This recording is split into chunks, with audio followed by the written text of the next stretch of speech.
tu peux parler avec le Saint-Esprit. Le Seigneur est en train de dire, je ne vous ai pas demandé de me chercher vainement. Lorsque nous approchons de lui, il s'approche de nous. Il est déjà parmi nous ce soir. Et lorsque le Seigneur est là, il n'a jamais été là en vain. Lorsque le Père de la maison répond présent dans sa présence, il n'a jamais été main vide dans sa présence. Il se présente toujours avec la chose dont il a besoin. Ce soir, désire qu'il te comble, qu'il t'instruise, qu'il t'enseigne, qu'il te parle.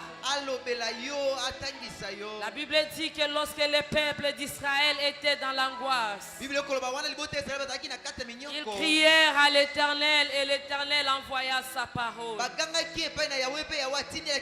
Et sa parole les guérit. Parle au Saint-Esprit ce soir.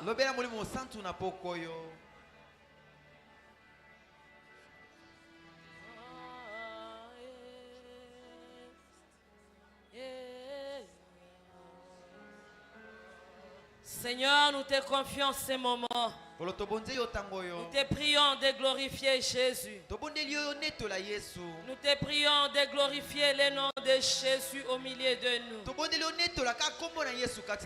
te prions de te servir puissamment de ton serviteur.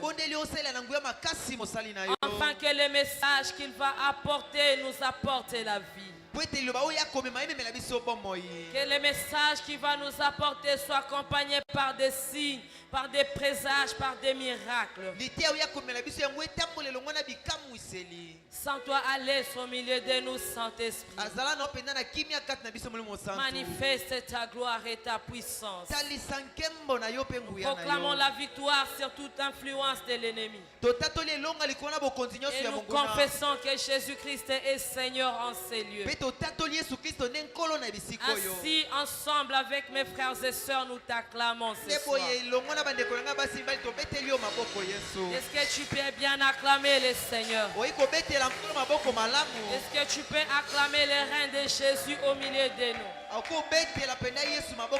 train de l'acclamer parce qu'il va répondre à ta préoccupation ce soir. Tu l'acclames parce que la personne qui était entrée ici n'est pas la personne qui sortira de ces lieux. Ce soir, ce n'est pas nous qui allons apporter la parole. La personne qui va apporter la parole, c'est un homme de Dieu merveilleux. Il n'est pas célibataire, il est marié. Bien que maman n'est pas là ce soir avec nous, mais nous croyons que le dimanche, elle sera avec nous. Elle s'appelle Maman Grâce Kabongo. De là où elle est, nous la saluons et nous l'aimons beaucoup. C'est un couple que nous aimons, moi et mon mari, beaucoup, beaucoup. Il est de la maison, c'est-à-dire il est de l'église centrale. Il est pasteur assistant. Il s'appelle le pasteur Xavier Kabongo. Il prêche bien, il enseigne bien. Alors qu'il s'avance, nous acclamons le Seigneur pour honorer l'action qu'il porte ce soir.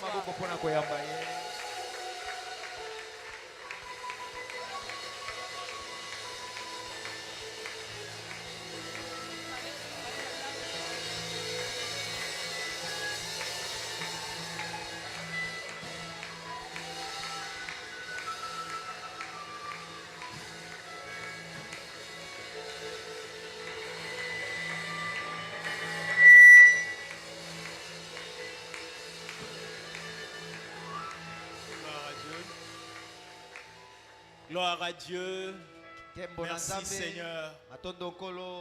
Lèvons nos mains. Nous allons rester dans la présence de celui qui mérite l'honneur, la louange, notre adoration. Son nom est Yahweh. Et Dieu s'est révélé à nous par son Fils. Jésus-Christ de Nazareth. Nous n'adorons pas celui que nous ignorons. Mais Dieu s'est révélé à nous par son Fils, afin que les vrais adorateurs puissent l'adorer en vérité et en esprit. Prions pour la parole. Encore une fois. Seigneur, prie de tout ton cœur. Demande encore une fois la plénitude du Saint-Esprit.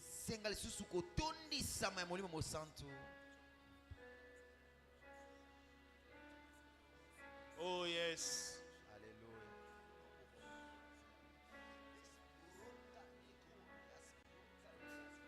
Rebabo Sayamaya.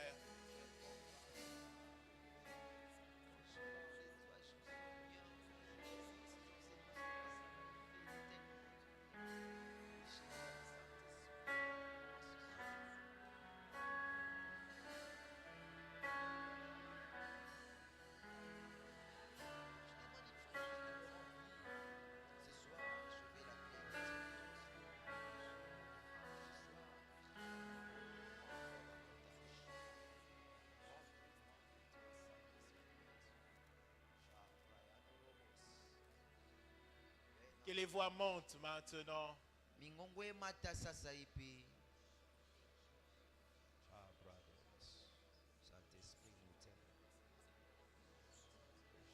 Que les voix montent maintenant. Et abai.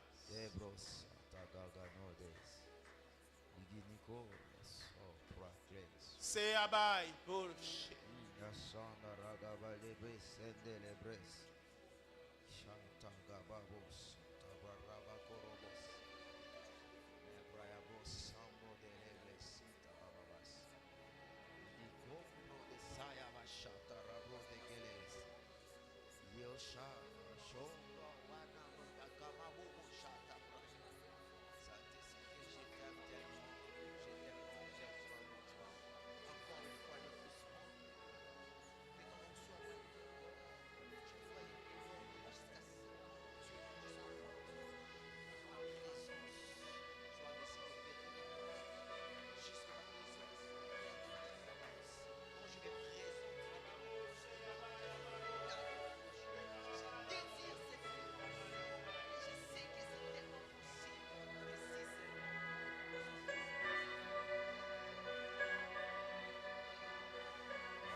Merci Seigneur. Merci pour ta grâce. Merci pour ta sainte présence. Merci pour ton onction, pour ton esprit ce soir. Nous te faisons complètement confiance. Parce que tu es celui qui a été choisi pour la conduite de ton peuple. C'est toi le bon berger. Tu nous as révélé le Père. Et tu nous as donné ton esprit. Nous ne sommes pas seuls. Nous ne serons jamais seuls. Tu seras toujours avec nous jusqu'à la fin de temps.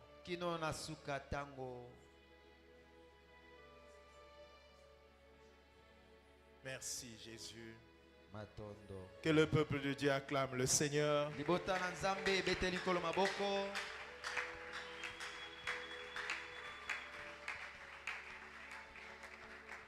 Amen. Hein? Amen. On peut s'asseoir.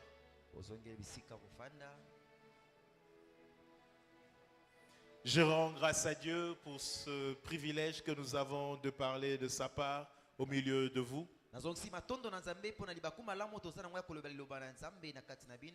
C'est vraiment pour moi une très grande bénédiction de revenir encore une fois au milieu de vous autour de la parole de Dieu.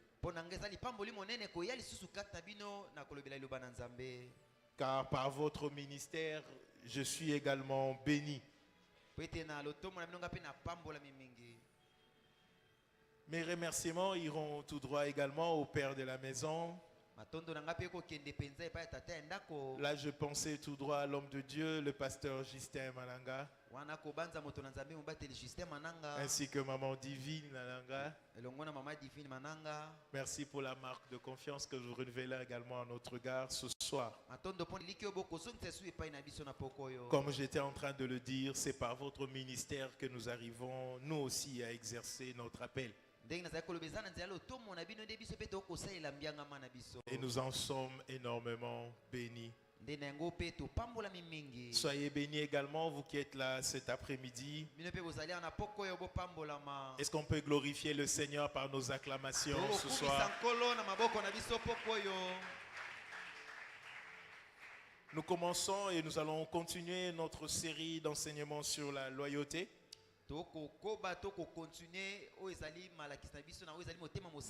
C'est un thème que j'ai également partagé avec nos bien-aimés de la communauté de Bibois. Et je pense que par la grâce du Seigneur, c'est l'orientation d'esprit. Nous allons également être bénis cet après-midi ici, dans cette communauté. C'est un sujet merveilleux, c'est un sujet qui nous approche de la gloire et des choses glorieuses que Dieu veut faire au milieu de nous.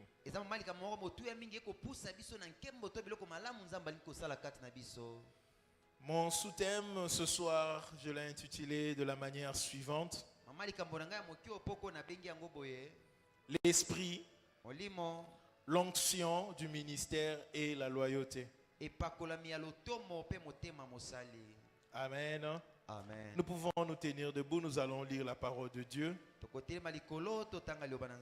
Nous allons lire 3 textes. Et nous allons partager autour de ce que le Seigneur aura déposé dans nos cœurs autour de ces sujets. Le premier texte est dans Proverbes chapitre 3, versets 3 à 4. Proverbes 3, 3 à 4,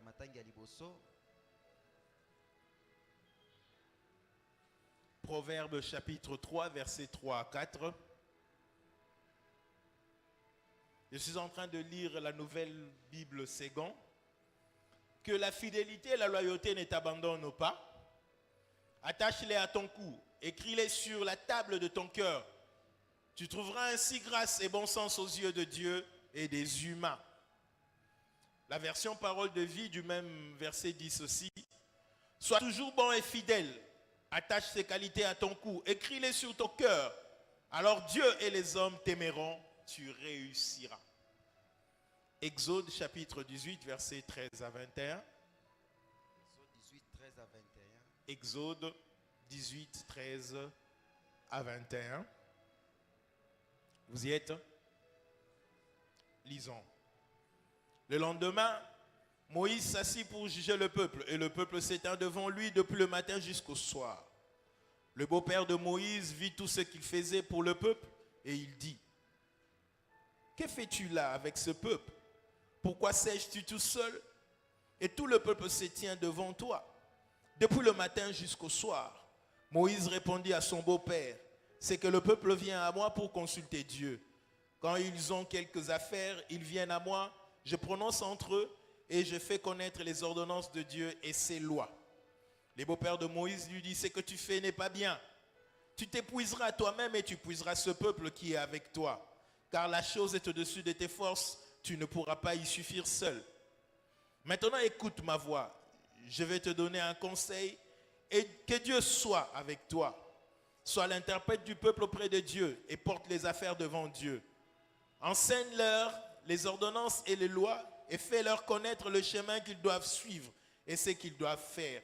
Choisis parmi tout le peuple des hommes capables, craignant Dieu, des hommes intègres, ennemis de la cupidité. Établis-les sur eux comme chefs de 1000, chefs de 100, chefs de 50 et chefs de 10. Amen. Le dernier passage, je suis dans Nombre chapitre 11, versets 16 à 17. Nombre chapitre 11, 16 à 17. Vous y êtes? J'attends que tout le monde trouve. Il y a encore une sœur qui cherche dans sa Bible. Elle cherche dans le Nouveau Testament. Non, c'est dans l'Ancien. Nombre. Tu as trouvé? Ça nous arrive tout ça. Alors, Nombre chapitre 11, versets 16 à 17. Vous y êtes? Ok, on y va. L'Éternel dit à Moïse: assemble auprès de moi 70 hommes des anciens d'Israël, de ceux que tu connais comme anciens du peuple et ayant autorité sur lui. Amène-les à la tente d'assignation et qu'ils s'y présentent avec toi. Je descendrai et là je te parlerai. Je prendrai de l'esprit qui est sur toi et je le mettrai sur eux, afin qu'ils portent avec toi la charge du peuple et que tu ne le portes pas toi seul. Acclamons la parole du Seigneur. Nous sommes en train de parler de la loyauté cet après-midi. Diminue un peu, juste un peu. D'accord. Alors, je crois que les hommes de Dieu ont pris le temps de définir le concept. Alors, j'irai rapidement pour dire à mon sujet que la loyauté est une qualité morale.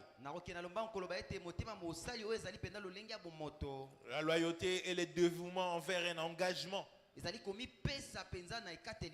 Engagement envers une cause ou une personne. C'est la manière que nous avons à obéir aux règles de probité. La loyauté également est définie comme une fidélité à tenir ses engagements. Plusieurs traductions de la Bible parlent de la loyauté et de la fidélité d'une manière assez confondue.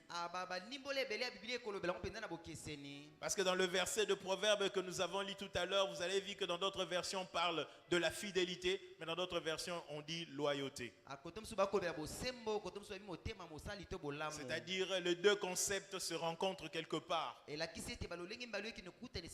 La fidélité et la loyauté ont un point commun. C'est que les deux sont le respect des engagements. La loyauté, c'est le respect des engagements. La fidélité également. Mais il y a quand même une petite nuance. On parle de la fidélité quand c'est un engagement pris au niveau du cœur. Un état de permanence des sentiments. Mais la loyauté, c'est quand on parle d'un contrat. Quand deux personnes se sont mis d'accord et ils se sont décidés de faire ensemble quelque chose. Dès l'instant ils ont écrit ça quelque part, chacun est appelé à respecter les clauses du contrat. Ce qu'on manifeste envers ce contrat-là, c'est de la loyauté. Que Dieu vous bénisse abondamment. Le respect des engagements. Les dirigeants de ce monde cherchent des hommes loyaux. Dans le mariage, une femme cherche un homme loyal.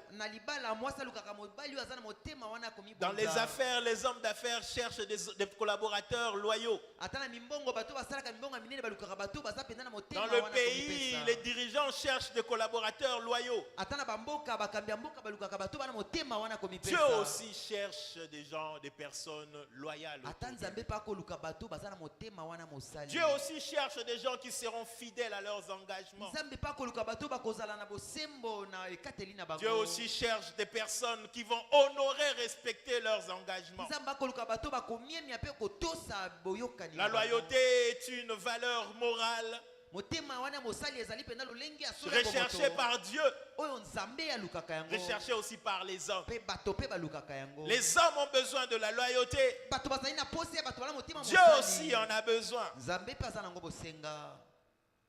Dieu dit ceci dans Matthieu chapitre 5 verset 37. Que votre parole soit oui, oui. Que ça soit non, non. Ce qu'on y ajoute vient du diable. Dieu veut que quand tu t'engages dans quelque chose, que ton engagement reste ainsi. Il admet aussi que si tu n'es pas prêt à t'engager, il n'est pas contre que tu dises non. Le plus important, c'est que quand tu t'es engagé, respecte tes engagements. Et quand tu ne veux pas t'engager, personne ne t'oblige de t'engager par force. Mais dès l'instant tu as dit oui, que ton oui soit oui. Dès l'instant tu as dit non, alors reste non.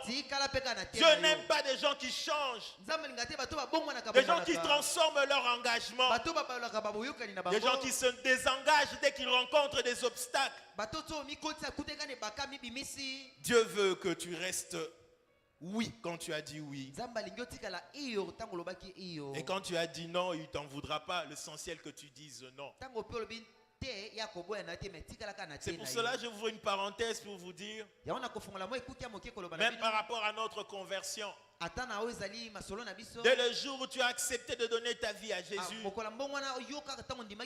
tu as dit oui à la parole de Dieu, tu as dit oui à l'amour de Dieu, que ton oui soit oui.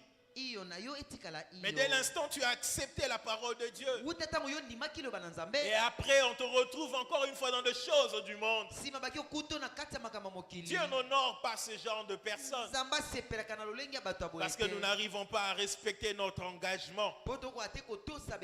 Nous lui avons promis de le recevoir comme notre Seigneur et notre Sauveur, mais entre temps il y a encore des choses qui continuent à diriger nos vies. Il y a encore des choses qui continuent à diriger, à conduire nos vies. Quand tu t'engages avec Dieu, sa pensée que tu restes, que tu respectes ton engagement. Notre sujet ce soir, c'est l'esprit et l'onction du ministère. Le lien qu'il y a avec la loyauté. C'est quoi un ministère? Et c'est quoi l'onction? Beaucoup de gens, surtout à Kinshasa, quand je regarde les réseaux sociaux, actuellement tout le monde a un ministère sur YouTube. Tout le monde a un ministère sur Facebook. Tout le monde a un ministère sur Twitter. Il y a encore quoi? Instagram, TikTok. Les gens, allez sur ces postes-là, vous verrez qu'il y a toujours des ministères maintenant. Certains ont un ministère même de la cuisine. Certains ont le ministère de couple, d'autres ministères de finances, d'autres ministères de la délivrance. Il y a tellement de ministères maintenant. Mais j'aimerais quand même définir c'est quoi un ministère. Un ministère, c'est un service. C'est un travail que Dieu a confié à quelqu'un pour un but précis. C'est un travail C'est un service que Dieu donne à quelqu'un pour un objectif défini, pour un objectif précis. Quand nous lisons dans Ephésiens chapitre 4 verset 11 à 13, la Bible dit ceci: ces dons aux hommes sont variés. Ces dons aux hommes sont variés. Il a donné à certains frères comme apôtres. Qui a donné? C'est Jésus, celui qui donne. Il a donné à certains frères comme apôtres, à d'autres comme porte-parole de Dieu, à d'autres comme évangélistes, à d'autres encore comme bergers, à d'autres comme enseignants. Tous ces dons ont été accordés pour le perfectionnement de chrétiens,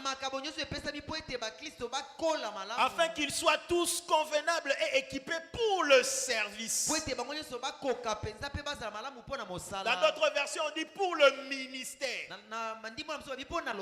Donc vous comprenez que les traducteurs traduisent autrement le terme ministère par service. Donc celui qui dit qu'il a un ministère, il a un service que Dieu lui a demandé. Quand il dit que tu as un ministère, ça veut dire qu'il y a un travail que Dieu t'a donné. Quand tu dis que tu as un ministère, rassure-toi que c'est Dieu qui te donne un travail. Ce n'est pas ta connaissance qui te permet de travailler. Ce n'est pas ton savoir qui te permet de travailler. Ce n'est pas tes compétences qui te permettent de travailler. Mais c'est Dieu qui doit te donner un travail. Ça veut dire que tu peux avoir de compétences, tu peux avoir des aptitudes, mais si Dieu ne t'envoie pas, ne dis pas que tu as un ministère. Tu peux connaître des choses sur le mariage, tu peux connaître des choses sur les finances, tu peux connaître des choses sur la cuisine. Mais pour que tu sois appelé ministre de Dieu, c'est Dieu qui doit te donner un travail. C'est Dieu qui doit te donner un service. C'est Dieu qui doit te donner une tâche dans le corps du Christ.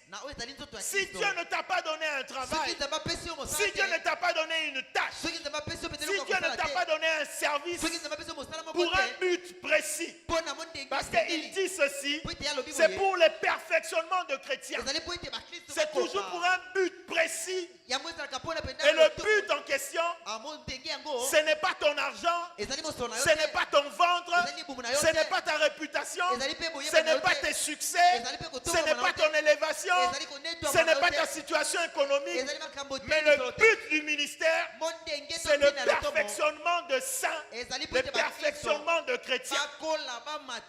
Si tout ce que tu fais, disons que tu as un ministère, ne réponds pas à ces deux critères. Premièrement, c'est Dieu qui te donne un travail. Deuxièmement, le seul but, ce sont les chrétiens, pas toi-même. Dites Amen. Amen.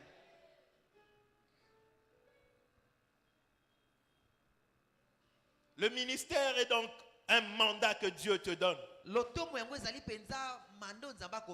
Un travail délégué. Le ministre de Dieu est donc un émissaire de Dieu.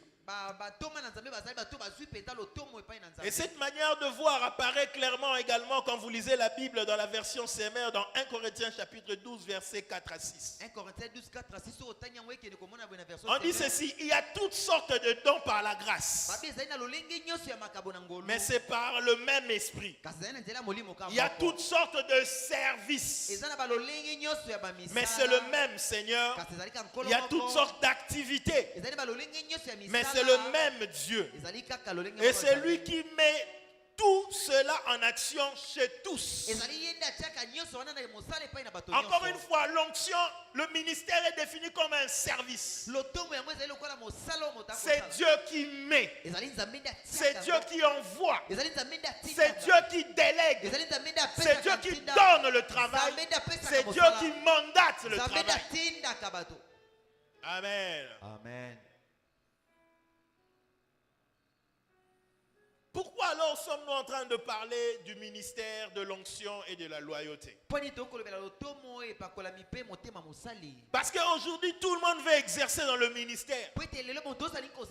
Tout le monde veut exercer sous l'onction. Mais j'aimerais déjà poser quelque chose au début. Il n'y a pas de ministère, il n'y a pas d'onction sans loyauté. Il n'existe pas de ministère, il n'existe pas d'onction sans loyauté. Je vais vous aider à comprendre ça ce soir. Parce que le ministère, c'est un travail que Dieu donne. Maintenant, d'après vous, c'est un travail que Dieu donne à n'importe qui. D'après vous, c'est un travail que Dieu donne au premier arrivé. Si c'est un travail que Dieu donne avec un seul but, le perfectionnement de saints, c'est un travail important pour Dieu. C'est un travail capital pour Dieu. Et Dieu ne confie ce travail qu'à des personnes loyales. Tout ministère a une onction. Et l'onction du ministère n'est pas donnée à n'importe qui. C'est donné à ceux qui vont manifester premièrement de la loyauté envers Dieu.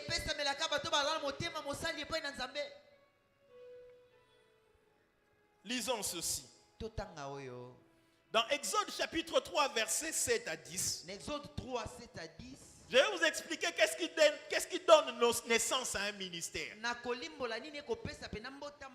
Et vous allez comprendre pourquoi Dieu choisit les hommes pour le ministère. Dans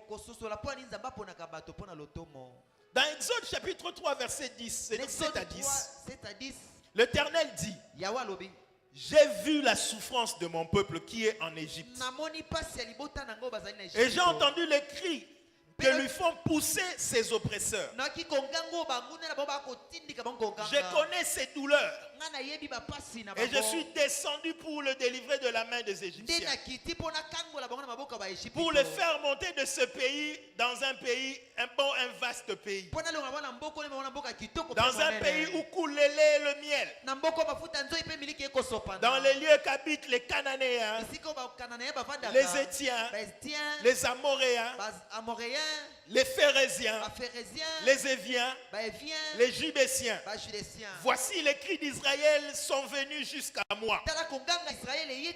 J'ai vu l'oppression que leur fait souffrir les Égyptiens.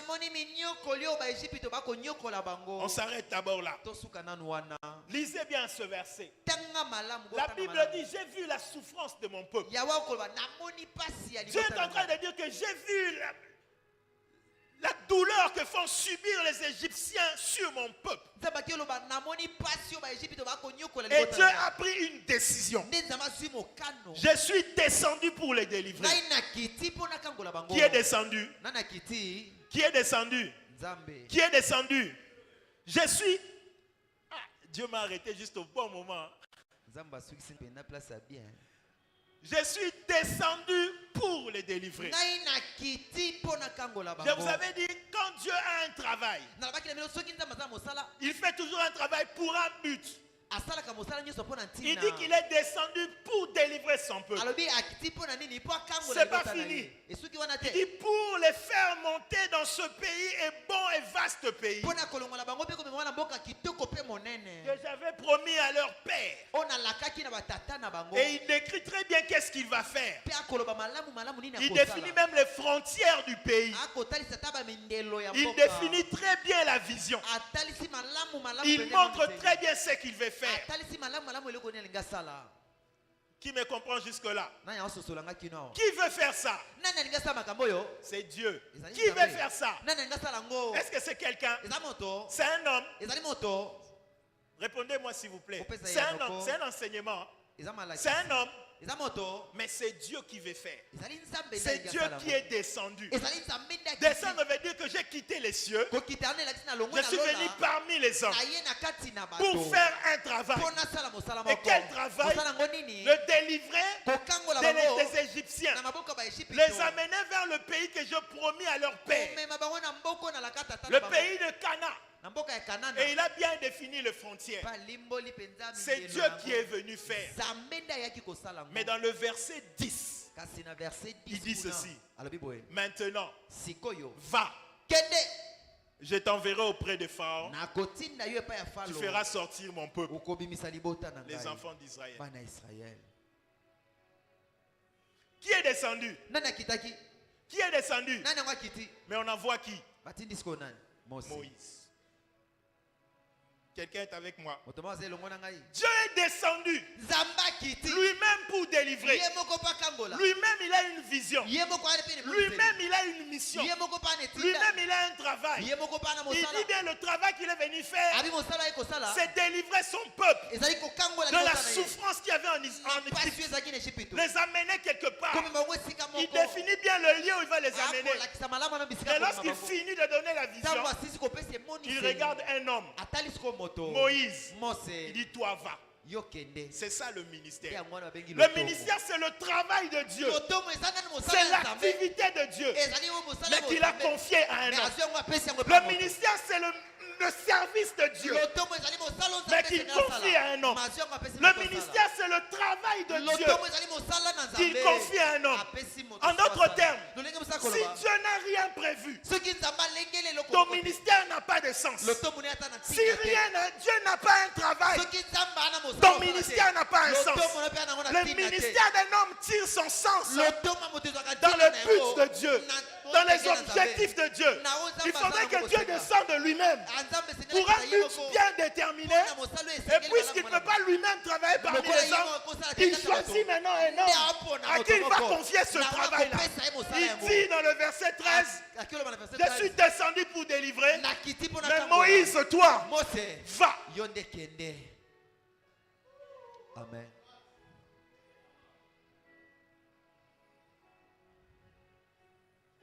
Maintenant, va. Je t'enverrai auprès de Pharaon. Tu feras sortir. Je suis descendu pour délivrer. Mais toi, Moïse, va. Je t'envoie vers Pharaon. Tu feras sortir. Qui fait sortir? Est-ce que c'est Moïse? Qui fait sortir? Est-ce que c'est Moïse? C'est Dieu. Mais il a choisi quelqu'un pour faire sortir. C'est comme ça qu'est né le ministère. Il n'y a pas de ministère si Dieu lui-même n'est pas là, s'il n'y a pas une mission bien précise. Il n'y a pas de ministère sans présence de Dieu. Il n'y a pas de ministère sans mandat de Dieu. Il n'y a pas de ministère si Dieu ne s'est pas fixé un objectif parmi son peuple. Alors toi qui dis que tu as un ministère,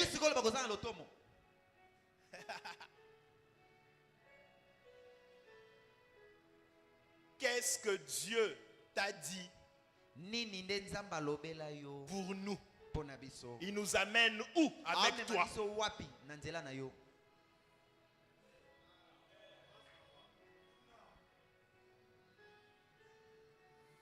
Analysons très bien cette phrase. Donc le mandat que donne naissance à un ministère,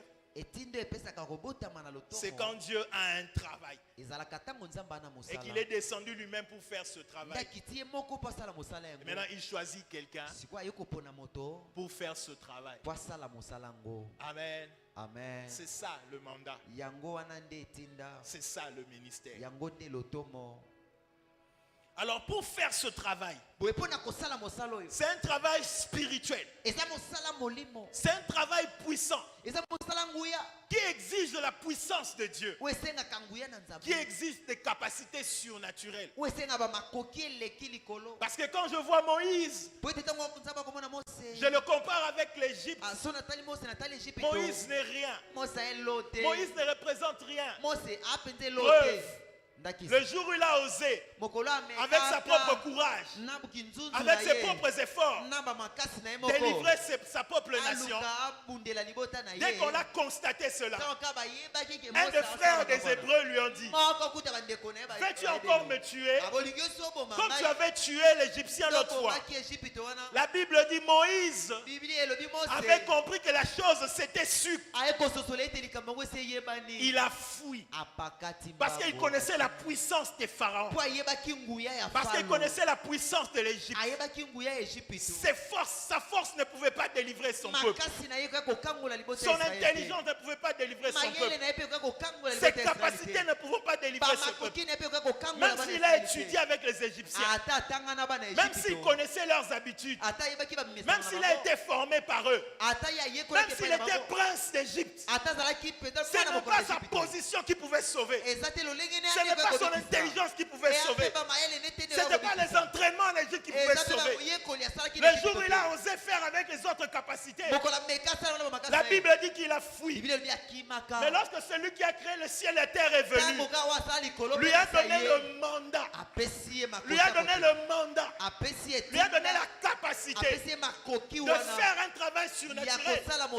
La capacité que Dieu donne à un homme pour faire un travail surnaturel, c'est ce qu'on appelle l'onction. L'onction, c'est la capacité surnaturelle que Dieu donne à un homme pour faire son travail. Le travail de Dieu, c'est délivrer. Mais il est descendu pour délivrer. Il a choisi un homme. Alors il prend cet homme-là. Il met en lui un esprit. Cet esprit lui donne l'onction. C'est-à-dire la capacité de faire ce qu'il n'était pas capable de faire avant. Quand Moïse était un homme, il voulait faire, mais il n'était pas capable. Parce que Dieu n'avait encore rien décidé. Mais lorsque Dieu a décidé de faire, il est descendu lui-même. Il a choisi quelqu'un et il lui a donné l'onction. C'est-à-dire la capacité de faire ce que Dieu a décidé de faire.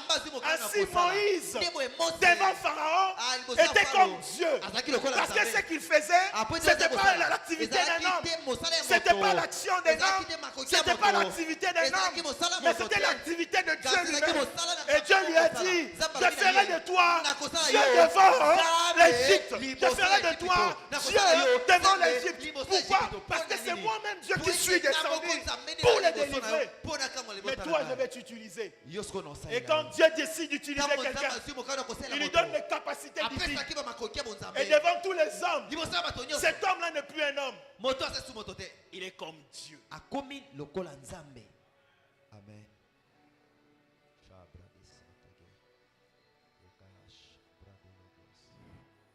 Alors, qui a compris le ministère? Qui a compris l'onction? Maintenant, quelle est la place de la loyauté? C'est merveilleux.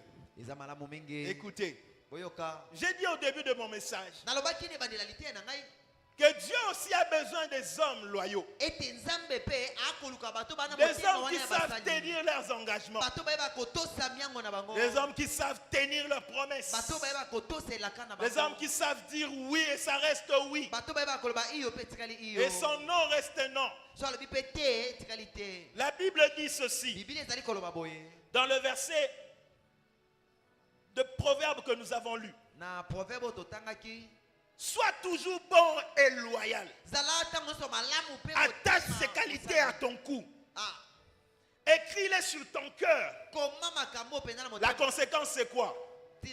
Alors Dieu et les hommes t'aimeront et tu réussiras. Parmi les choses qui peuvent t'amener à voir l'approbation de Dieu, parmi les choses qui peuvent te permettre d'avoir l'approbation aussi des hommes, on cite la loyauté. Parmi les éléments qui déclenchent la réussite, on cite la loyauté. Pourquoi?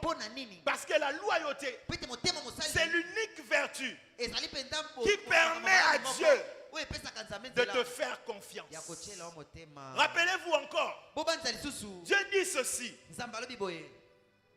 celui-ci est mon fils bien à qui j'ai placé toute ma confiance. Le ministère ne peut être donné qu'à celui à qui Dieu donne toute sa confiance. Le ministère ne peut être confié qu'à celui à qui le Seigneur donne toute sa confiance. Et la confiance n'est pas donnée à celui qui change à tout moment. La confiance ne peut pas être donnée à celui qui bouge à tout moment. La confiance est donnée à ceux qui restent statiques, qui restent engagés dans leur choix, à des personnes malgré les difficultés, malgré les circonstances difficiles. S'il avait promis, il avait promis. La confiance, on ne peut donner qu'à celui qui respecte ses engagements. Il n'y a pas que Dieu. La Bible dit même les hommes, mes frères et mes sœurs, quand est-ce qu'on honore une femme? Quand est-ce qu'on respecte un homme? Nous le savons tous. Même dans le mariage, une femme ne fait confiance à l'homme que lorsque cet homme-là promet et réalise ses promesses.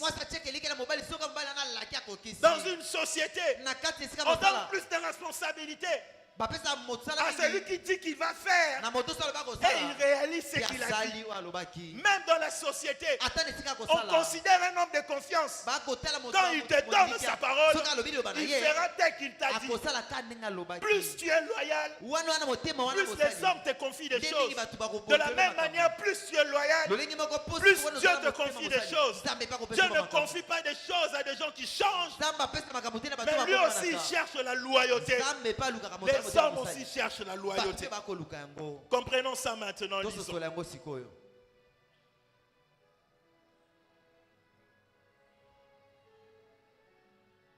Christ nous a présenté deux modèles du ministère. Et nous allons creuser la loyauté. Le modèle du ministère de Christ a été préfiguré premièrement par Moïse. Moïse, par son appel, il a reçu l'esprit pour exercer le ministère en faveur d'Israël. Et Dieu l'avait oint pour ça. Cependant, il s'est posé un problème. Quand Moïse a commencé à exercer le ministère, il était le seul à avoir l'esprit du ministère. Il était le seul qui était oint pour ça. Ce qui fait qu'il était le seul à consulter le peuple. La Bible dit, dans le verset que nous avons lu, Jéthro l'a vu faire. Il a vu en train de consulter le peuple du matin jusqu'au soir, jusqu'à être fatigué. Alors son beau-père lui dit, pourquoi fais-tu ce travail tout seul? Pourquoi es-tu en train d'exercer ce métier toi-même? Pourquoi es-tu en train de faire ce ministère toi-même? Pourquoi es-tu en train d'exercer ce service toi-même? Tu vas te fatiguer et tu vas fatiguer le peuple. Parce que le travail que Dieu t'a donné là, c'est un grand travail. C'est un très grand travail. La Bible dit ceci, car la chose est au-dessus de tes forces. Tu ne pourras pas y suffire toi-même. Tu as l'onction du ministère. Tu as la capacité spirituelle. Mais le corps a des limites. Avec ton corps, tu ne peux pas recevoir 5000 personnes. C'est impossible. L'esprit est là. La sagesse est là. L'appel est là. Dieu est avec toi. Mais le corps est faible. Tu ne pourras pas faire ce travail toi-même. Alors son beau-père lui donne un conseil.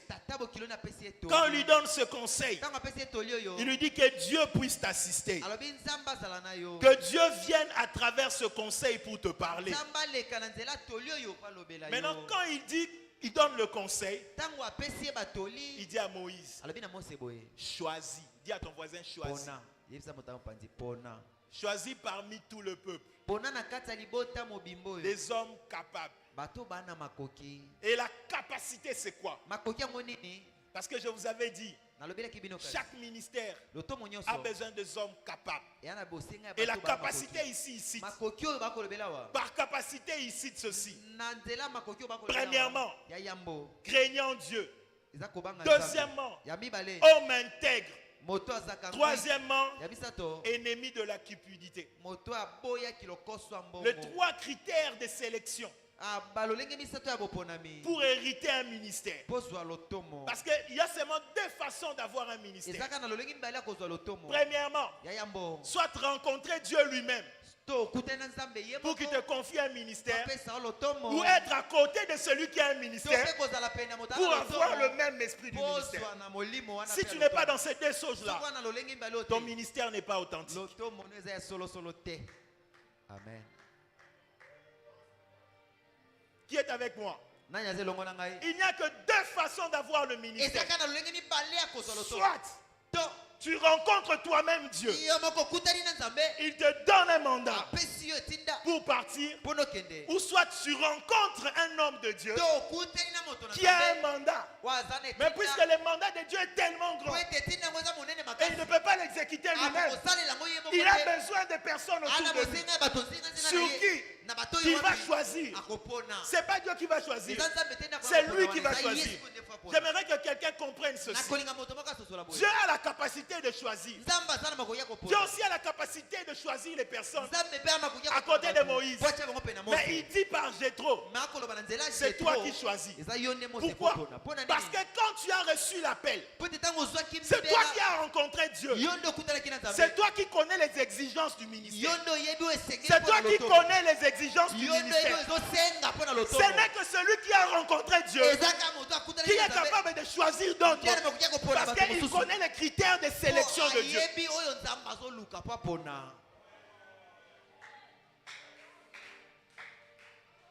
Il dit, choisis.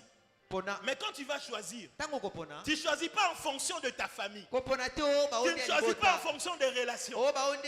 Tu ne choisis pas en fonction des années que la personne a fait. Tu ne choisis pas en fonction du visage. Voici les trois critères du choix. Premièrement, la crainte de Dieu. Deuxièmement, l'intégrité. Troisièmement, son rapport par rapport à l'argent. Loin de la cupidité. Ces trois vertus prouvent la loyauté envers Dieu d'abord, envers les hommes et envers l'argent. Parce que voici les choses qui empêchent les hommes d'être loyaux. Leurs intérêts. Celui qui s'engage dans une relation pour les intérêts, le jour où l'intérêt part, sa loyauté partira. C'est comme ça pour toutes les relations. Même dans le mariage. Jeune sœur, jeune frère, quand tu épouses un homme, quand tu épouses une femme pour des intérêts, les jours où la chose va partir, ton soi-disant amour partira. Donc ta soi-disant loyauté aussi partira. Parce que l'égoïste ne s'engage que par rapport à ce qu'il gagne en retour. Mais la loyauté, c'est ta capacité à respecter les engagements, même s'il n'y a plus rien en retour. Amen. C'est ainsi. Tu vas voir une femme aimer un homme. Il était fort et puissant. Il perd tout. Il perd l'argent. Il perd le travail. Il perd tous les moyens. Mais une femme reste attachée. Pourquoi? Ce n'était pas pour l'argent qu'elle était venue. Son amour était sincère. Son amour était vrai. Ce sont les épreuves qui viennent jauger notre loyauté. Tu dis que tu aimes Dieu. Tu dis que tu crains Dieu. Dieu va éprouver ta loyauté. Ta loyauté par rapport aux Écritures. Parce que le jour où tu as accepté Jésus comme Seigneur et Sauveur, votre contrat c'est la parole de Dieu. Votre contrat c'est la parole de Dieu. Ta loyauté c'est envers sa parole. Lorsque les choses vont devenir dures, lorsque les choses vont devenir compliquées, lorsque les choses vont aller dans le sens au contraire, et tu crois croyais qu'en venant vers Dieu, tu seras élevé. Mais depuis que tu es enfant de Dieu, tu es toujours humilié. Tu pensais que quand tu viendras vers Dieu, tu auras les moyens. Mais depuis que tu es devenu enfant de Dieu, la situation est allée de mal en pis. Tu pensais que si tu es enfant de Dieu, les problèmes vont s'arrêter. Mais depuis que tu es enfant de Dieu, les situations deviennent plus compliquées. C'est dans ces situations-là que tu dois prouver ta loyauté. Que tu aimes la parole de Dieu, non pas pour ce que Dieu te donne, mais pour ce qu'elle est.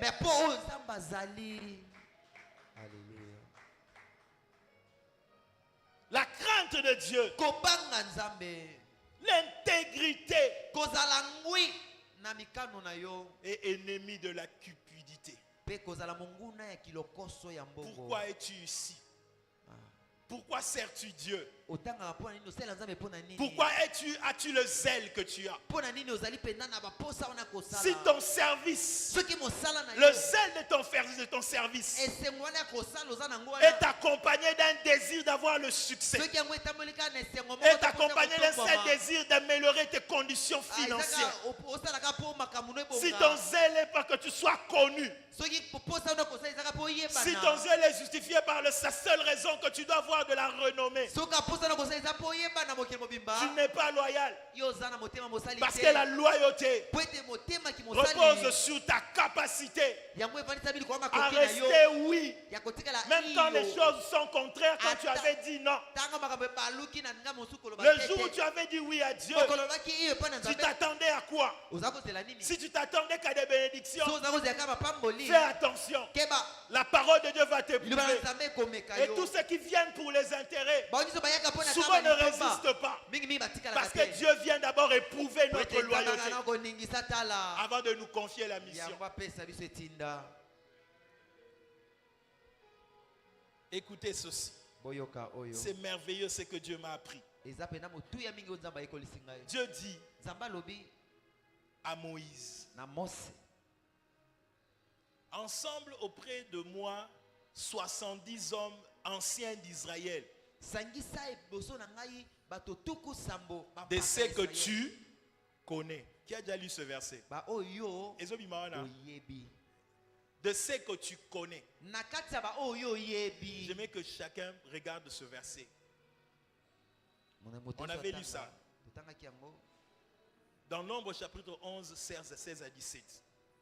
L'Éternel dit à Moïse: assemble auprès de moi 70 hommes des anciens d'Israël, de ce que tu connais. De ce que tu connais. Qui connaît? Qui connaît? Qui connaît? Bien-aimé, je vais vous dire quelque chose qui est vrai. Tant qu'on ne te connaît pas, il n'y a pas de ministère pour toi. Ça te choque? Si on ne te connaît pas, il n'y a pas de ministère pour toi. Écoutez, Dieu connaît Moïse. Il lui a confié le ministère. Il a dit: Moïse, pour que le même ministère soit confié à d'autres, choisis ce que toi tu connais.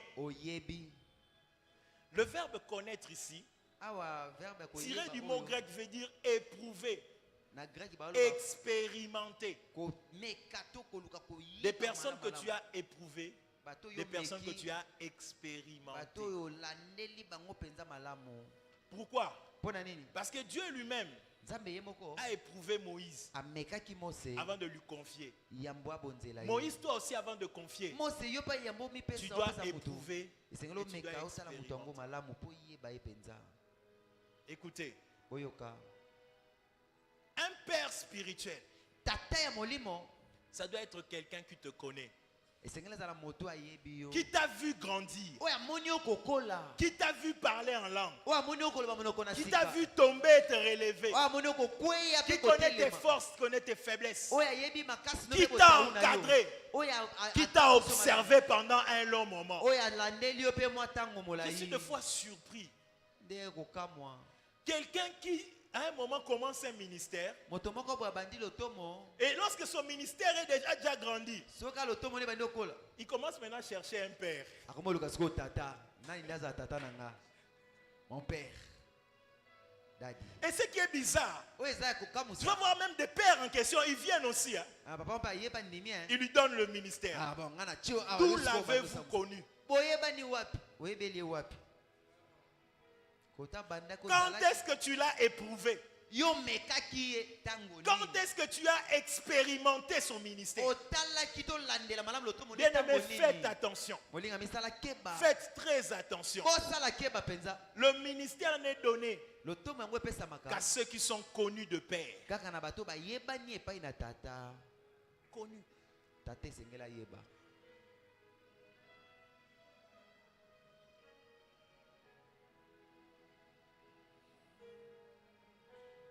La suite, c'est quoi? Quand tu l'auras choisi, puisque c'est toi, Moïse, qui va le choisir, pas moi.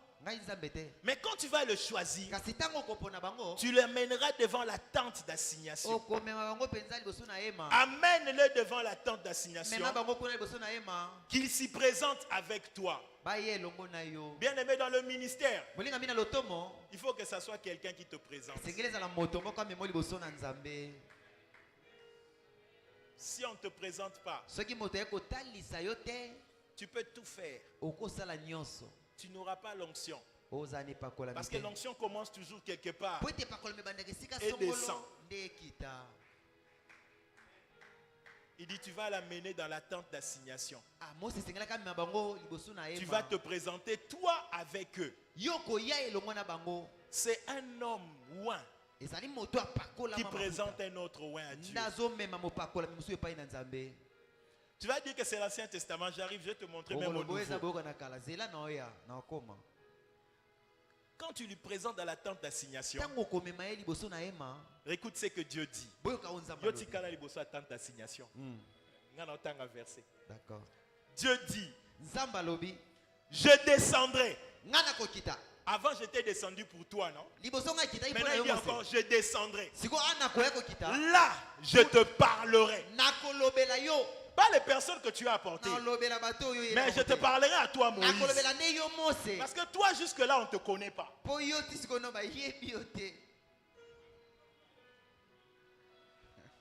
Avance, papa.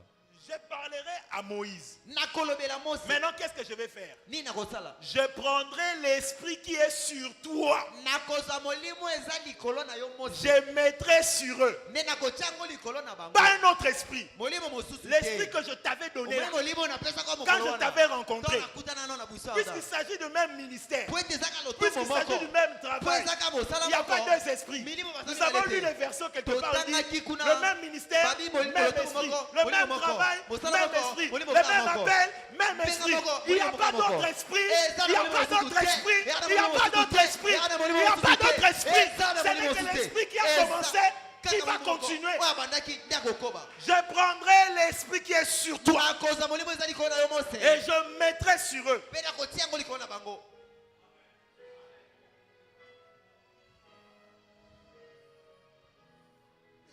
Moi aussi j'ai l'esprit. De quel esprit tu parles?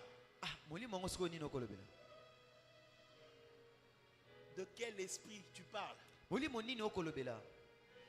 Quand on reçoit Jésus, nous recevons tous le Saint-Esprit pour que nous devenions enfants de Dieu, pour bâtir notre foi. Mais l'esprit du ministère, c'est un autre esprit.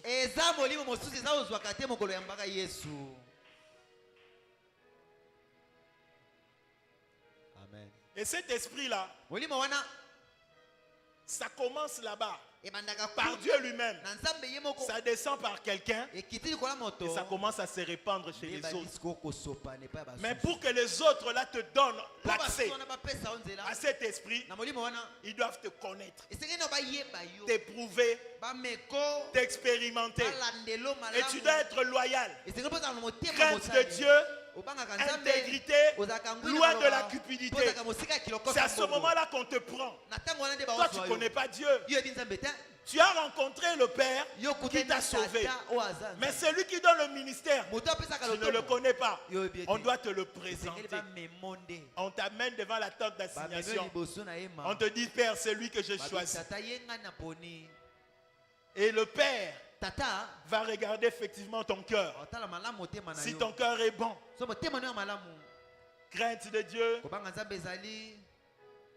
Quoi encore? Intégrité. Loin de la cupidité. Il va prendre l'esprit du ministère qu'il avait placé sur son serviteur. Il va aussi mettre sur toi la capacité qu'avait Moïse. Il donne aussi aux autres.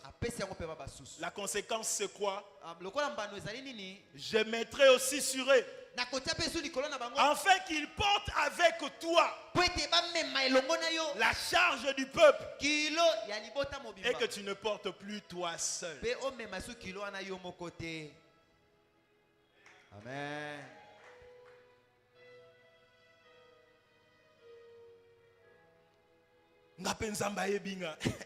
Des fois ça me fait rire. Hein? Vous savez, c'est un manque d'enseignement qui font ça. C'est ce que nous avons de ministères qui commencent et après ça disparaît. Pensez vraiment que le ministère de Dieu peut commencer et disparaître? Ça disparaît souvent. Pourquoi? Parce que tu as commencé sans mandat de Dieu, sans l'esprit du ministère, sans l'onction du ministère.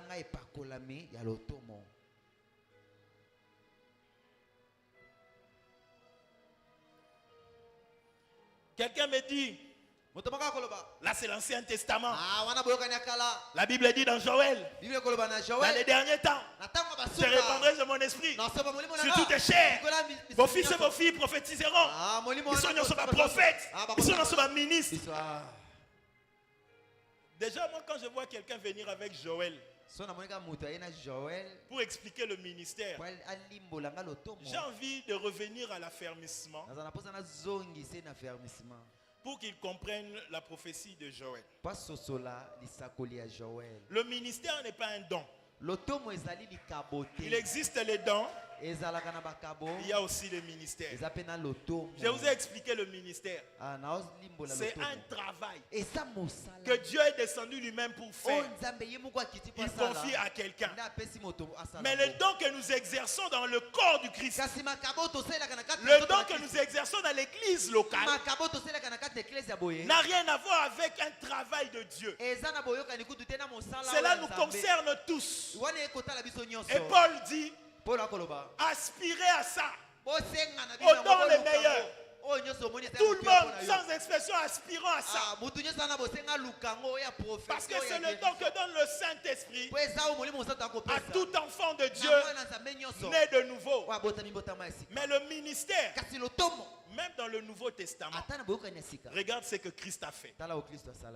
Le ministère du Christ. Le Christ est le premier homme à être accompli parfaitement le service sur le ministère de Dieu. Car c'est à Christ que Dieu a confié le travail et la mission de salut de l'humanité. Le travail qu'on fait ici, le travail que papa Justin et maman Divine sont en train de faire, c'est pas leur travail, c'est le travail de Jésus. C'est le travail que Dieu avait confié à Jésus. Personne n'est capable de sauver l'humanité telle que nous sommes. Personne n'est capable. Parce que le ministère de Jésus, c'est le salut de l'humanité. C'est le salut du monde. C'est pour cela le terme Christ veut dire le roi, l'élu. La traduction hébraïque dit Meshia, Machia, le roi, C'est-à-dire la personne consacrée par une onction de Dieu. La personne choisie de Dieu. La personne que Dieu a choisie. Et il a donné la capacité pour sauver l'humanité. Je vous avais dit avec Moïse, quand Dieu a voulu sauver Israël, il est descendu lui-même et il a choisi quelqu'un. Quand Dieu a voulu sauver l'humanité, il est descendu lui-même et il a choisi Emmanuel. Il a choisi Jésus, Mashiach, le seul qui avait été trouvé digne de répondre au ministère du salut de l'humanité. Le seul qui avait été trouvé digne de loyauté, de fidélité. C'est pour ça les jours du baptême, le Saint-Esprit est venu et Dieu a dit, celui-ci est mon fils bien-aimé à qui j'ai placé toute ma confiance. Pas une petite confiance, toute la confiance. Il ne pas garder un peu de confiance au ciel. J'ai pris toute ma confiance, j'ai placé en lui parce qu'il en était digne, parce que le Christ était digne de confiance de Dieu. Dieu lui a confié donc le ministère. C'est pour cela dans la Bible il dit, lorsqu'il termine le jeûne, il va parmi ses frères. Il va directement lire la prophétie d'Ésaïe. Parce que la prophétie d'Ésaïe ne parle pas de Joël. Joël parle de tout le monde. Mais Ésaïe parle d'un seul homme. Amen. C'est pour ça que quand tu prends ton ministère, tu vas mettre ça dans Joël. Tu es dans tout le monde. Mais le ministère n'est pas produit par ce que Dieu a donné à tout le monde. Le ministère est produit par le roi, le choisi, l'unique. Il n'est que seul. Ce n'est que lui. Ce n'est que lui. Pas un autre nom. Dans le ciel, sur la terre et sur la terre a été donné pour sauver l'humanité. Ce n'est que Yoshua, Yoshua HaMashiach, le Seigneur, le Sauveur. Il n'y a que lui à qui Dieu a donné le ministère de salut de l'humanité. Alors il lit Ésaïe. L'Esprit du Seigneur est sur moi, car il m'a oint pour annoncer une bonne nouvelle aux pauvres. Il m'a envoyé pour annoncer aux captifs la délivrance, aux aveugles le recouvrement de la vue, pour apporter la liberté aux opprimés, pour proclamer une année de faveur et de grâce. Dans 21, il dit, aujourd'hui même, aujourd'hui, commence-t-il? Dès que vous l'attendez maintenant, cette prophétie est devenue réelle. Quand il a dit ça, les Juifs qui connaissaient bien la prophétie d'Ésaïe, ils savaient que la prophétie d'Ésaïe parlait du roi, l'unique à qui le Seigneur donne le ministère du salut. On a voulu les lapider, mais la Bible dit qu'il s'est dissimulé parmi eux. Parce que si tu dis que c'est toi, ça dit que c'est toi le choisi, ça dit que c'est toi le Messie, c'est toi l'élu, c'est toi le Seigneur de Seigneurs, c'est toi le roi de rois. Alors maintenant, le Christ qui dit qu'il est ce qu'il est là, quand il constate que le travail que Dieu lui avait donné était grand, parce que le travail du Christ aussi c'était un grand ministère, sauver l'humanité, c'est un grand travail. Spirituellement il avait la capacité, mais il était un homme, lui-même étant qu'humain, il ne pouvait pas tout faire. Alors il dit ceci dans Jean chapitre 20, 21 à 23. Jean 20, 21 à 23. Jésus leur dit à nouveau que la paix soit avec vous. Comme le Père m'a envoyé, moi aussi je vous. Amen. Le Père a envoyé qui? Ton qui? Jésus. Il t'a envoyé toi. Est-ce que c'est toi qu'on a envoyé? C'est Christ qu'on a envoyé. Parce que Moïse est le type de Christ. Vous voyez ça? C'est le Christ que Dieu a envoyé. Alors, puisqu'il sait, dans sa capacité d'homme, il ne saura pas tout faire comme Moïse. Il dit, moi aussi, je vous envoie. Maintenant, qu'est-ce qu'il dit? J'aime ce verset. Après ces paroles, il souffla sur eux. Il dit quoi? Il dit quoi? Recevez le Saint-Esprit.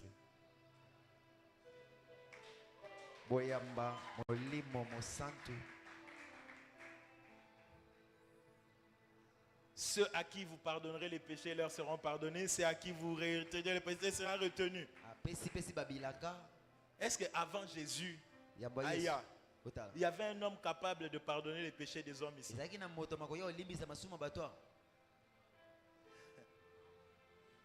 Mais le Christ a reçu le ministère du pardon. Parce que Dieu lui a donné le ministère du pardon. Il n'y a que le Christ qui prend ce ministère et choisit des personnes à qui il va donner le même travail. Un autre verset. Luc chapitre 10 verset 1 à 2.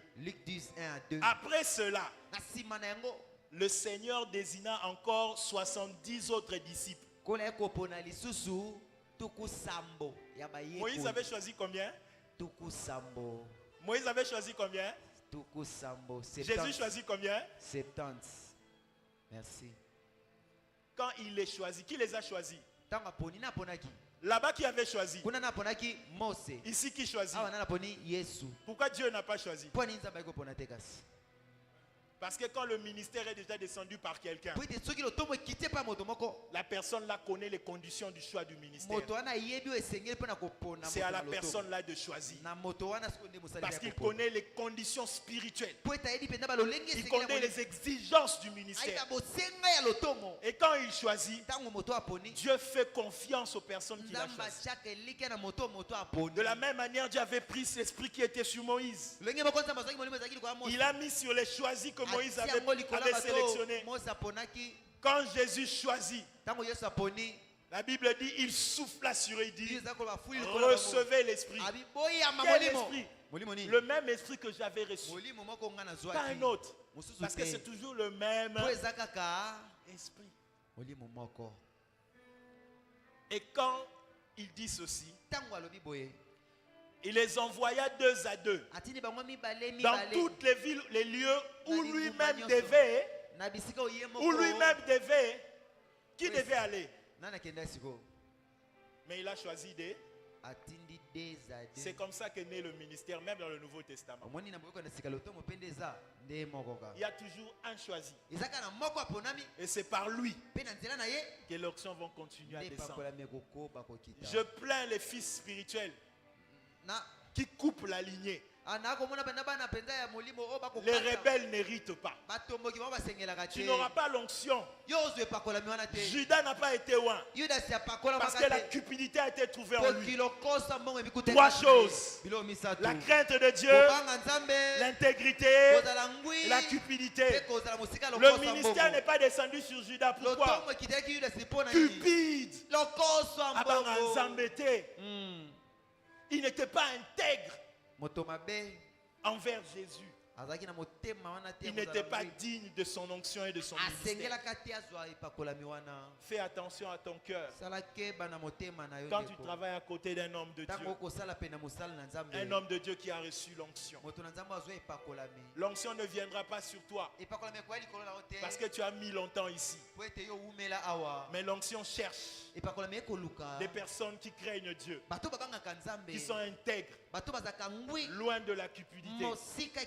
Et Dieu va faire en sorte que son serviteur qui a reçu l'onction te voie. Il va reconnaître ça en toi. Il va te prendre. Il va te présenter devant Dieu. Et Dieu va prendre l'esprit et l'onction du ministère qui est en lui. Et il va te donner. Regarde comment ça fonctionne. Papa Justin, Papa Justin a reçu l'onction qui était chez Marcelo. Marcelo a reçu l'onction qui était chez Capepula. Capepula a reçu l'onction qui était chez Tel. Et ceux qui t'ont landé bientôt comme un Paul. Ceux qui t'ont dit si ton sang n'est pas Jésus. Et qui t'acabo. C'est le même esprit qui était chez Jésus qui descend, qui est en train de descendre de génération en génération au travers des ministres et des hommes loyaux qui travaillent avec lui. C'est comme ça que l'onction descend. Si tu coupes ça par la rébellion, par la cupidité, tu vas commencer, tu vas faire des trucs, mais le diable va te rencontrer. Et le jour il va te rencontrer, il va te poser la question. Je connais Jésus. Je connais Paul. Mais toi, qui es-tu?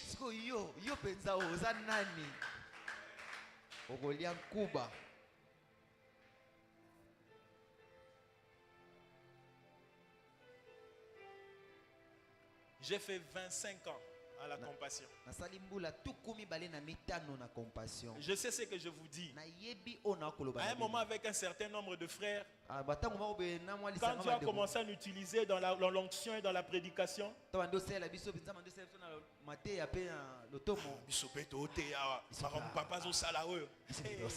frère, je connais tout ça. Je vous dis la vérité. Dieu me voit. Toutes les personnes qui ont persisté dans ces choses, Maman Divine peut connaître certains. Aujourd'hui, ils ne sont rien.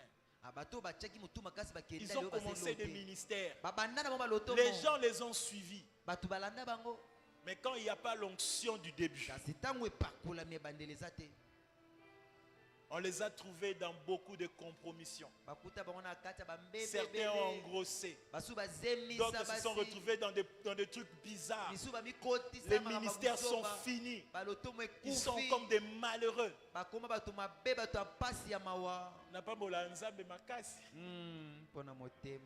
un certain moment, quand j'étais dans un mouvement là, Dieu m'a dit, toi là viens ici. Toi là viens ici. Toi qui prêches là, tu dis que tu prêches, Qui t'a présenté le Dieu que tu prêches là? Comment as-tu rencontré ces dieux là? L'onction là que tu dis utiliser là, tu l'as eu où? Tu connais ce que c'est l'onction? M'as-tu rencontré personnellement et je t'ai dit que je t'ai envoyé? Rentre chez celui que moi j'ai envoyé.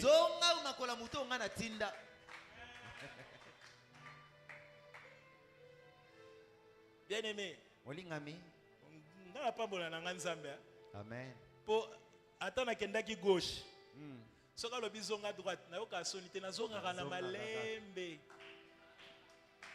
Enfant prodigue. Na zongi nanda kwa tata. Frère, je suis rentré calmement. Na fandi nanga na ban. Na minza ma ministère nanga na ebi nanga ngote. Tikanga na fanda nanga yao. Et quand mon père a vu que je suis rentré, il me regardait seulement de loin. Il ne disait rien. Un jour, il a dit, je vois quelqu'un. Viens.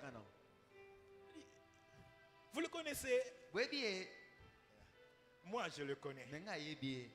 C'est un serviteur de Dieu. J'ai expérimenté dans ma vie de bénédiction que je ne peux vous expliquer. Tant sur le plan financier, matériel et social. Dieu m'a bien positionné. Et il m'a dit une chose. Tant que tu vas respecter l'onction qui est sur cet homme, c'est cette onction-là qui va te bénir.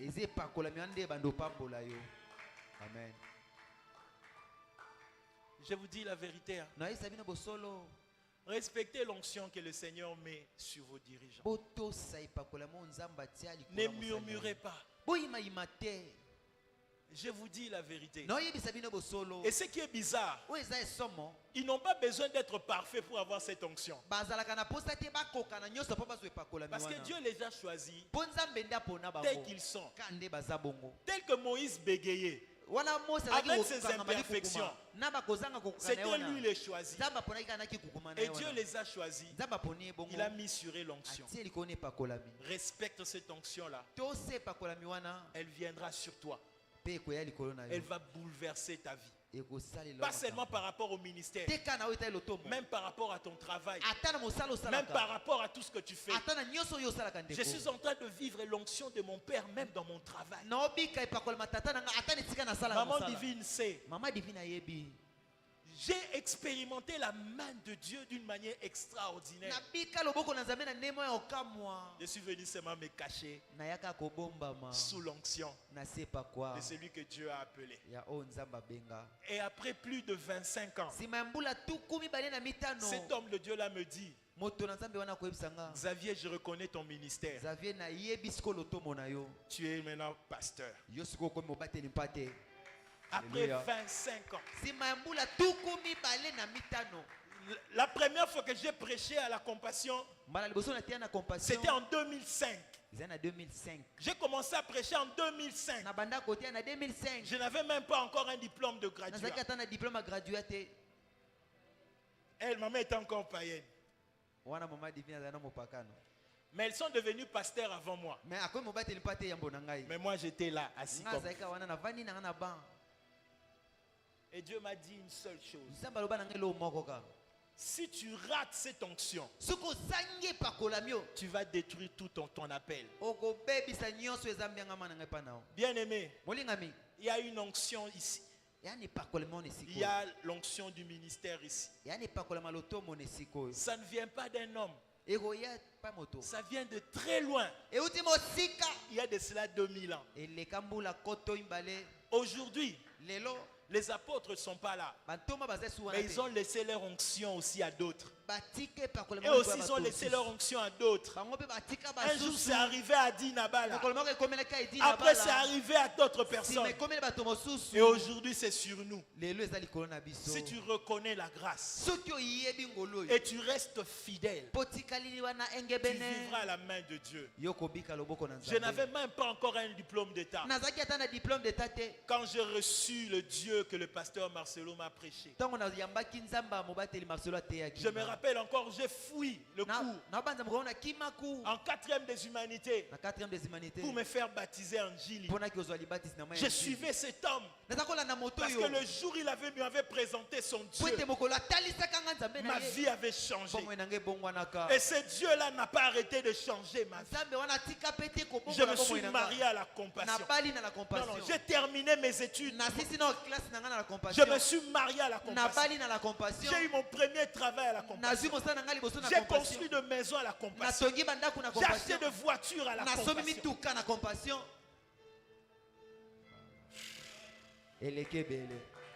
Gloire à Jésus.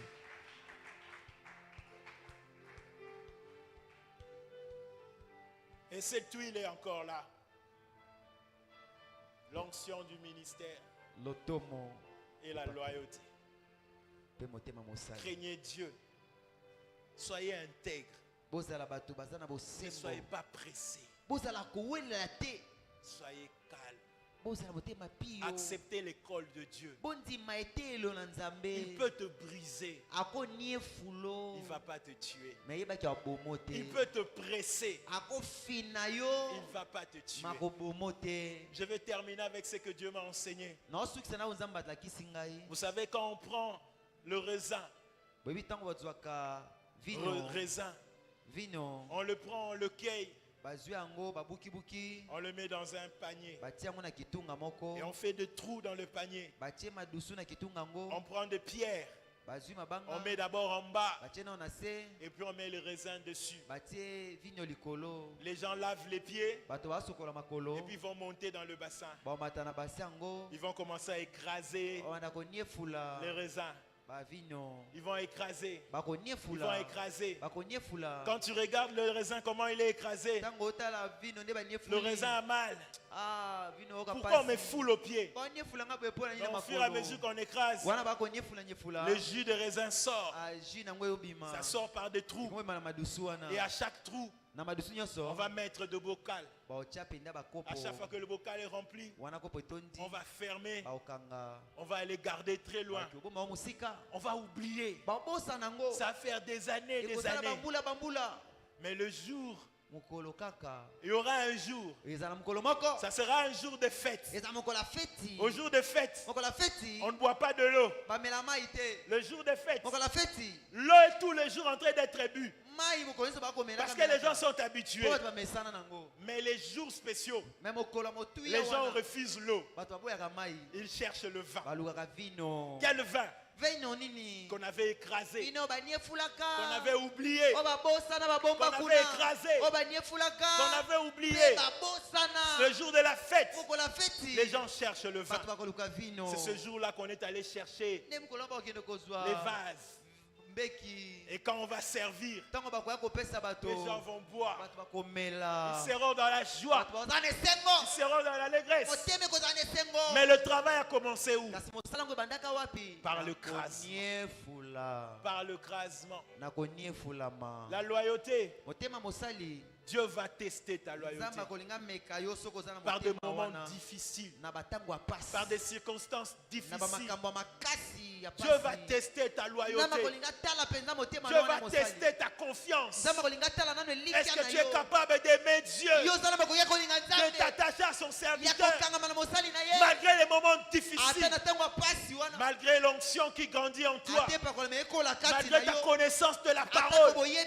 Seras-tu toujours humble? Si Dieu te donne des moyens aujourd'hui, serais-tu capable de t'humilier toujours devant le pasteur Justin Mananga? Si tu deviens millionnaire, vas-tu le regarder comme un homme de Dieu? Quand tu auras ce que tu demandes, viendras-tu ici t'agenouiller avec nous pour prier?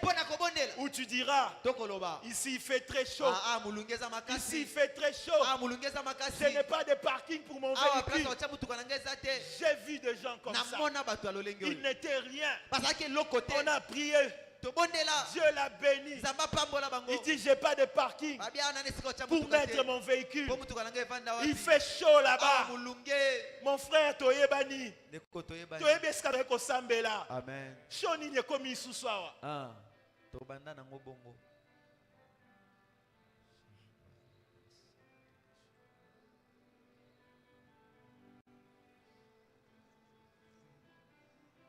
Quoi que je veux devenir,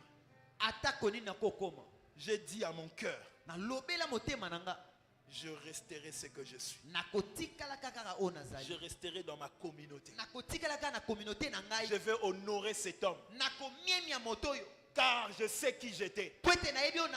C'est l'évangile qu'il m'a apporté. C'est le Dieu qu'il m'a présenté qui a transformé ma vie. La loyauté. La loyauté. C'est ce qu'il faut pour avoir le ministère et l'onction d'un ministère. Lèvons-nous, nous allons prier. Cette parole t'a touché. Je ne sais pas dans quel point. Viens, nous allons seulement prier. Nous allons prier ensemble. Nous allons pleurer devant notre Seigneur pour que Dieu garde nos cœurs. Pour que Dieu remplisse nos cœurs de lui. Prions au nom de Jésus. Avance. Cette parole t'a affecté. Cette parole t'a touché. Je ne sais pas où. Je ne sais pas comment. Mais je veux seulement que tu pries en fonction de ce que Dieu t'a dit.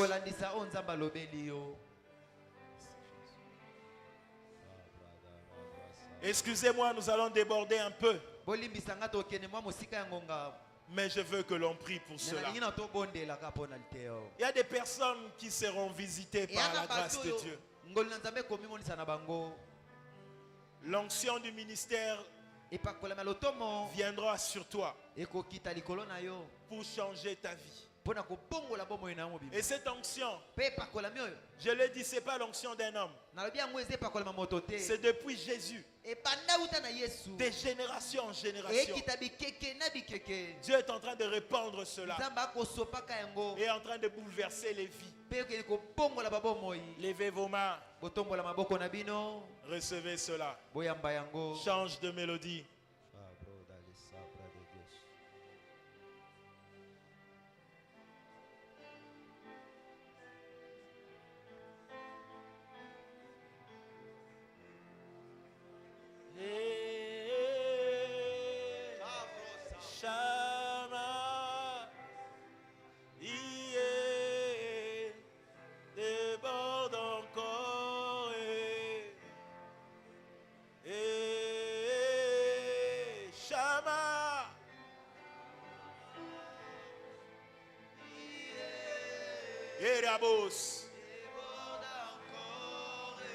Je vous dis la vérité. L'onction du ministère est ici. Ça change les vies. Ça fait shifter les vies. Ça va vous saisir. Et je te dis la vérité, ta vie ne sera plus jamais la même. Dispose seulement ton cœur à recevoir cette grâce. Ce n'est pas mon onction. C'est l'onction qui vient d'en haut.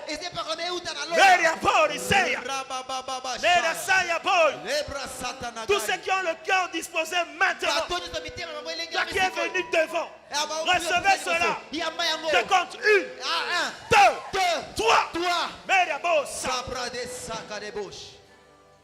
Shama. Partout vous êtes. Partout vous êtes.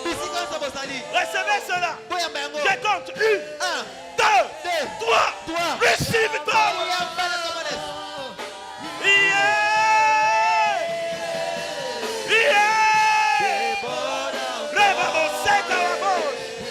Recevez cela. 1, 2, 3. Receive it.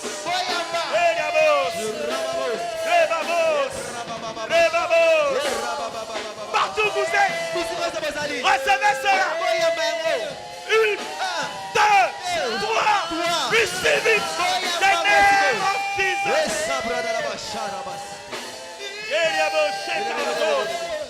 Rekeberibaya Sasha Yakobo. Rekeberisaya Kobo Isaya.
Remanase, Rebabose,